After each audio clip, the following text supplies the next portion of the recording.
रमेश पाटील कराड आगाशीनगर हा व्यक्ती शेअर मार्केटमध्ये पैसे गुंतवणूक करतो असे लोकांना सांगून आम्ही दाखवून चांगला परतावा देतो असं सांगून लोकांच्याकडे पैसे उकळत आहे आणि त्या आमिषाला आम्ही लोक बळी पडले आहेत। माझ्यासारखी आतापर्यंत नाही म्हणते तर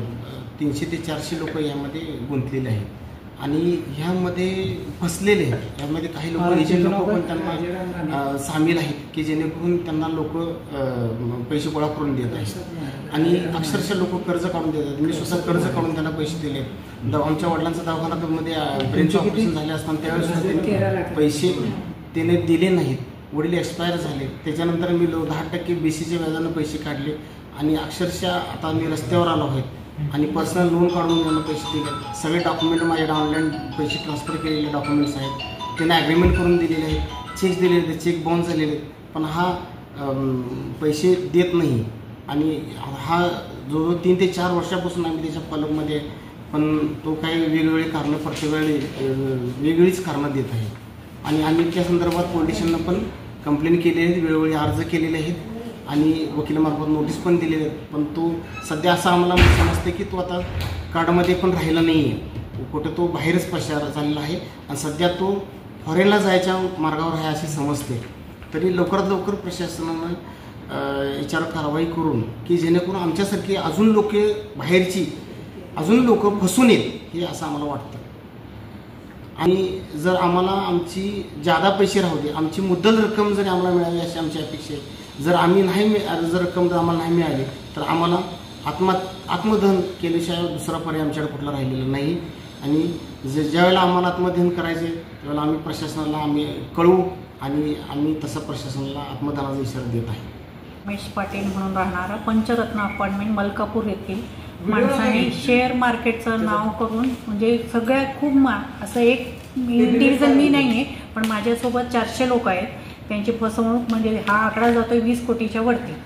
तर इतकी मोठी फसवणूक केली आहे तर अजूनपर्यंत प्रशासनाने काही कारवाई केली नाही आणि आम्ही मी चेक बाउन्स करून वॉरंटसुद्धा काढलं आहे, तर त्या वॉरंटच्या हिशोबाने पण काही असं पकडलं गेलं नाही की अजूनपर्यंत धरपकड त्याची झाली नाही।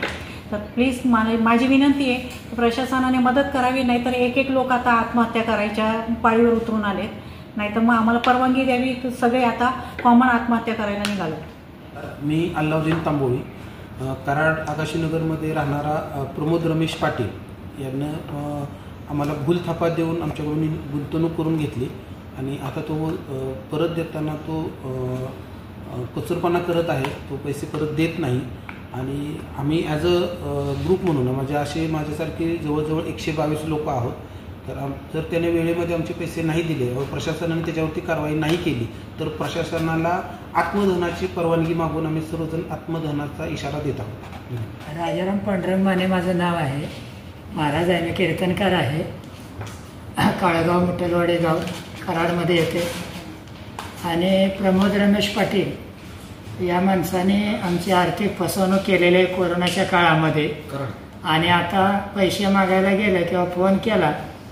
तर पैसे काय देत नाही, उलट आम्हाला सांगते की तुम्ही सरळ मार्गे पैसे घेतले तर ठीक, नाही तर दुसऱ्या मार्गाचं काय अवलोकन केलं तर पैसे मी काय देत नाही आणि सरळ मार्गे काय ते व्यक्ती पैसे देत नाही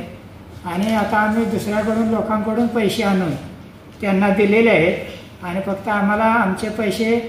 जे आम्ही त्यांना दिलेत तेवढे तरी आम्हाला परत मिळावे, आम्हाला न्याय मिळावा